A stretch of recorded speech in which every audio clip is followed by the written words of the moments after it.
တော်ဝင်သစင်ပန်းကလေးရဲ့ခုဆိုဖို့ကြံရွယ်ဘလာရဲ့မချူရဲ့ကိုယ်စိတ်မှာပဲကြည်ပြီးချစ်နေတယ်လူတကာချွေမလဲ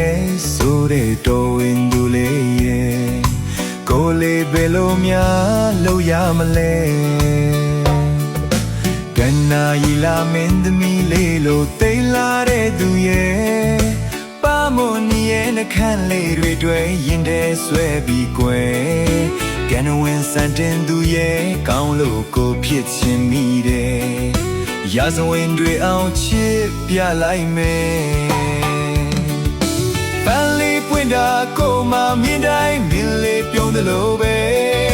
မျက်လုံးနဲ့ဝေဆွဲလို့နေချစ်ဆုံးချစ်သူရဲ့